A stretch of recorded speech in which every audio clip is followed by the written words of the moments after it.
11:35 p.m., July 29th, 1945, the Philippine Sea. The Japanese B-3 type submarine I-58 is on patrol when a lone U.S. ship is spotted. Commander Hashimoto orders the I-58 dive and wait for the U.S. ship to close from 10,000 meters to 1,500 meters. Here the I-58 lies in wait as the ship approaches. At 2 minutes past midnight, Hashimoto orders 6 torpedoes be fired from the ship. Minutes later, Hashimoto observes 3 explosions on what he believes is the USS Idaho, a New Mexico-class battleship. Hashimoto orders the I-58 to dive deep and reload her torpedo tubes. An hour later, the I-58 surfaces and searches for any debris from the ship. Finding no signs of the ship, Hashimoto radios back to Kuri, headquarters for Japan's 6th Fleet, and reports the sinking of the U.S. ship. Unknown to Hashimoto is that the ship he just sunk was not the New Mexico-class battleship Idaho, but rather the Portland-class heavy cruiser, the USS Indianapolis. 3 days after she had delivered the components for the atomic bomb that will be dropped on Hiroshima just a week later. Hashimoto has also set into motion a series of events that will lead to the U.S. Navy attempting to cover up the truth of the sinking and exonerate itself in the deaths of 879 men.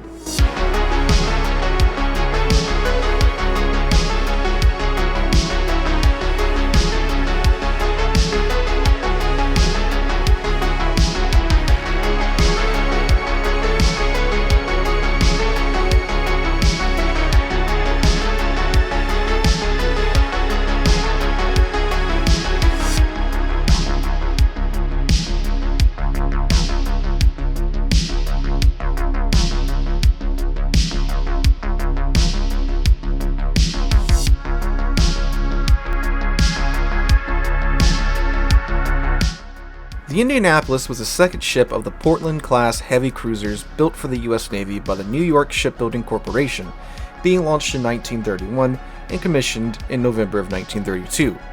The Portland class was a third of the treaty cruisers built to adhere to the Washington Naval Treaty. With a 10,000-ton limit put in place, the Portland class had extremely thin armor for a heavy cruiser, which is why the Portland class was originally designated by the Navy as light cruisers. However, the London Naval Treaty classified ships with 203mm guns heavy cruisers despite their armor. The Indianapolis was taking part in a mock bombardment of Johnston Atoll when the Japanese Navy attacked Pearl Harbor on December 7, 1941. She took part in the hunt for the Japanese carrier forces that attacked Pearl Harbor. Upon returning to Pearl Harbor on December 13th, she was transferred to Task Force 12, with whom she participated in the New Guinea campaign and the Aleutian Island campaign. As the war raged on, Indianapolis underwent several refits. With the prevalence of naval aviation, an abundance of anti-aircraft guns became standard on U.S. Navy ships, including the Indianapolis. With the additional anti-aircraft guns, gun directors, and other equipment being added to the ship, the Indianapolis became increasingly top-heavy, to the point of being unstable in rough seas. With Indianapolis's last refit and overhaul in July of 1945, she was tasked with a top-secret mission, transporting the enriched uranium-235 and the gun-type mechanism of Little Boy to Tinian, where they would be assembled and used to bring about the end of the Second World War. With Captain Charles McVay in command, the crate with the gun-type mechanism loaded on board and the canisters of uranium-235 stowed away, then Indianapolis was set to depart San Francisco on July 16, 1945. The morning of July 16th, Indianapolis was ready to depart San Francisco with her top-secret cargo. There was one holdup though. No one knew if the bomb actually worked. July 16, 1945 is also the date of Trinity. Some 1,100 miles away in the desert of New Mexico, the scientists of the Manhattan Project are about to find out if their new device works. Waiting to hear if this test is successful are 2 members of the Manhattan Project on board Indianapolis, James Nolan and Robert Furman, both posing as artillery officers rather unconvincingly. These 2 were also the only 2 who fully knew what the Indianapolis was carrying. Even Captain McVay was left in the dark about their cargo. At 5:29 a.m., the Trinity bomb goes off.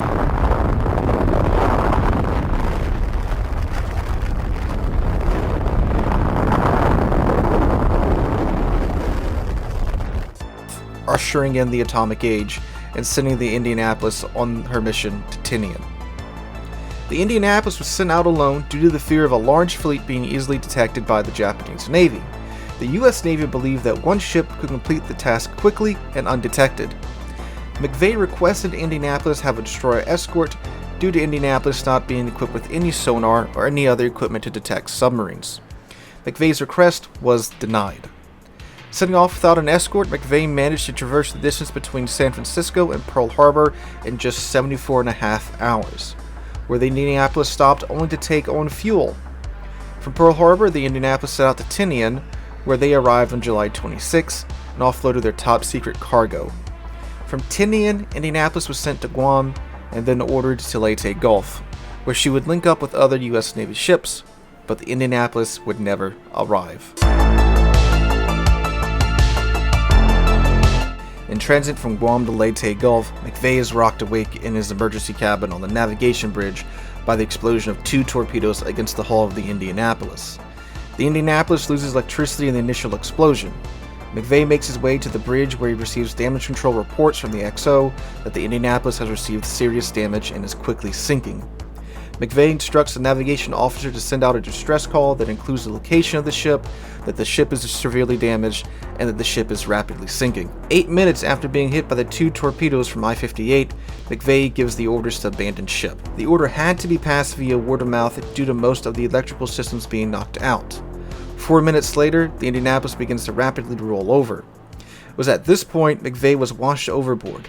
12 minutes after the torpedoes impacted the hull, Indianapolis had completely capsized and sank, taking with her 300 crew members. Due to the extremely quick time in which she sank, many crew members were not able to don life jackets or launch mini rafts into the water. This left the majority of the crew adrift at sea. 900 men made it into the water before the Indianapolis went down. With the Indianapolis sinking so fast, very few rafts and supplies were able to be made ready, leaving the 900 men spread out over miles with little to no food, water, or medical supplies. Facing dehydration, injuries from the sinking, and outright exhaustion, the crew had another enemy hunting them: sharks. Sharks drawn by the noise of the ship sinking, noise of the crew in the water, or the smell of blood in the water from the injured crew members, harassed the crew over the course of 4 days. White-tipped sharks initially would primarily feed on crew members with open wounds or corpses, but as the days dragged on, the sharks began attacking non-injured crew as well. Over the course of 4 days, the crew experienced extreme, absolutely scorching temperatures during the day, freezing conditions at night due to be immersed in water, starvation, hallucination from saltwater consumption, the torment of being overflown several times by U.S. aircraft but failing to attract their attention, and constant shark attacks. It was pure hell. On the 4th day, a PV-1 Ventura on an anti-submarine patrol and a PB-Y Catalina spotted the men in the water. Lieutenant Wilbur Gwynn, the pilot of the Ventura, dropped a raft and radio for the men. All aircraft and ships capable of rescue were quickly dispatched to pick up the survivors. The first to arrive was a PB-Y 5A Catalina, piloted by Lieutenant Robert Marks, whose crew defied orders not to land in the open ocean in order to pick up 56 of the men. Marks and his crew managed to fit so many on their Catalina by strapping them to the wings of their Catalina. The first ship to arrive was the destroyer escort USS Cecil J. Doyle, who arrived after dark. The Doyle used her spotlight as a beacon to the men in the water and to let them know that help had finally arrived. The Doyle was joined by 6 other ships throughout the night. From the 900 men that went into the water, just 316 were pulled out by the rescuers. Included among the survivors was Captain McVay, whose own personal hell was just about to begin.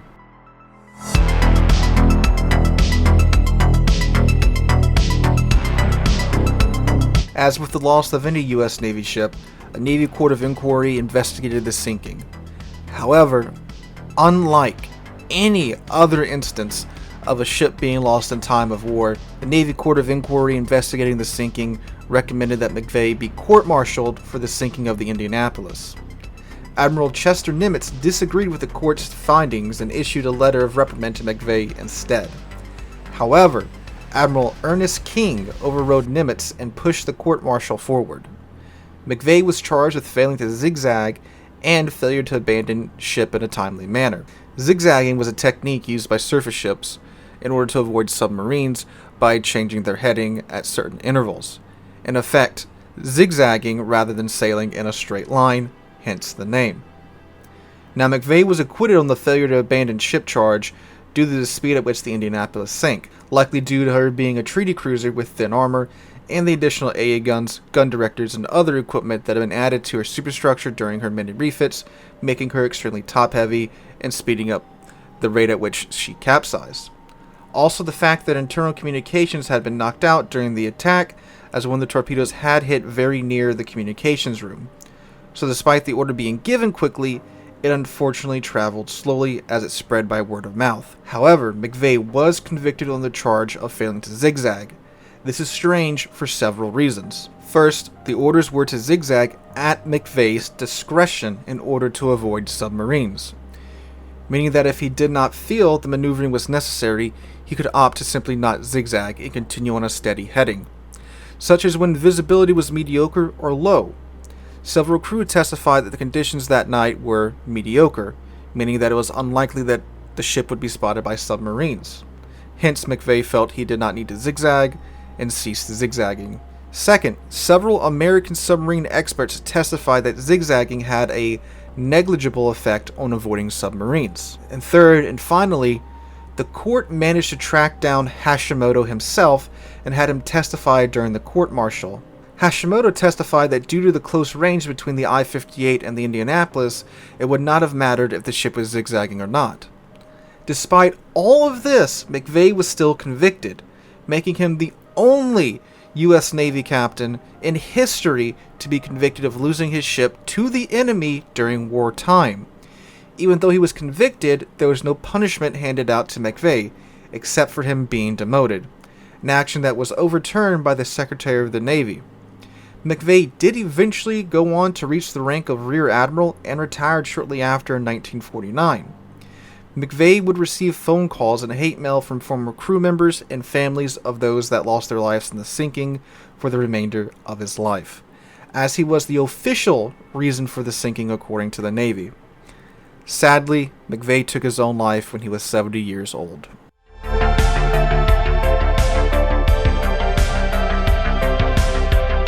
In the years that followed, more information has come forward revealing that if anyone was responsible for the sinking and death of the crew, it wasn't McVay, but the admirals at the time, therefore giving them plenty of motive to cover up their mistakes. There were several events that set the stage for the sinking and the slow rescue response.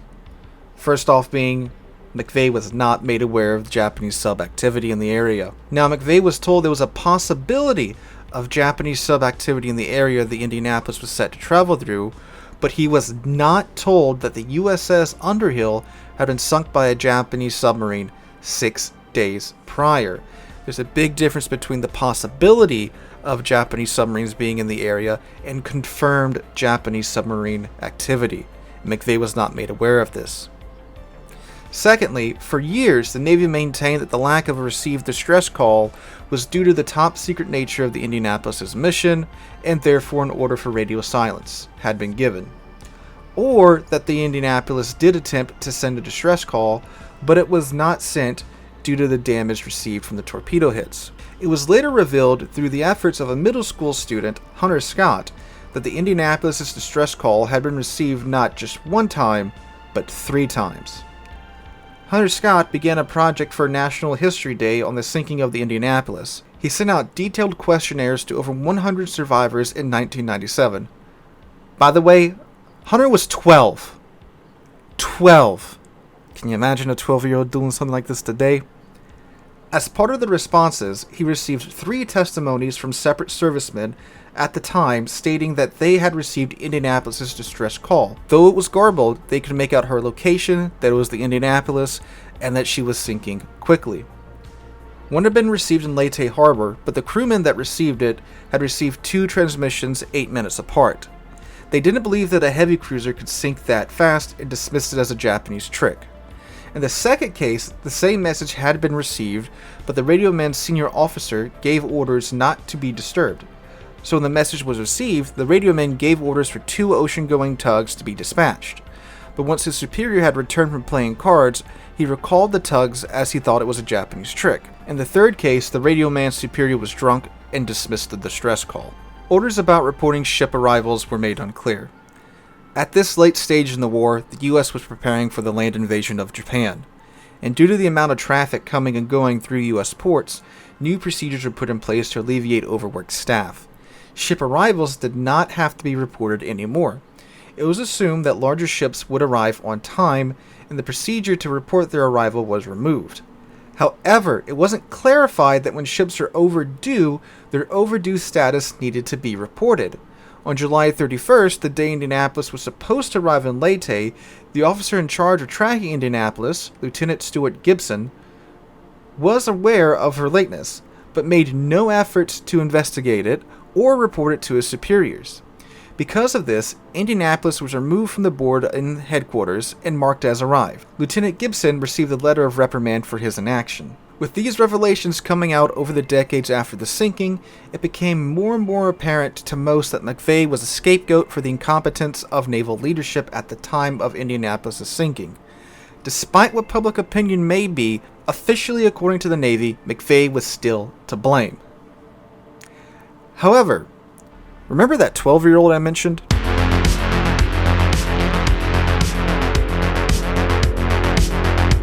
So that middle school student I mentioned earlier, not only did Hunter Scott gather the evidence from survivors that in his opinion exonerated McVay, he took the publicity that his efforts got and used it to push it further, to the point where he and the survivors testified in front of the Senate Armed Service Committee in 1999. Not only were survivors from the Indianapolis pushing to get McVay exonerated, but Commander Hashimoto was as well. Their efforts led to Congress passing a resolution to clear McVay of any wrongdoing, which was signed by then-President Bill Clinton, and they had his official Navy record cleared. Sadly, Commander Hashimoto passed away just 5 days before this happened. Hunter Scott went on to serve in the U.S. Navy and continued to keep in touch with his survivors.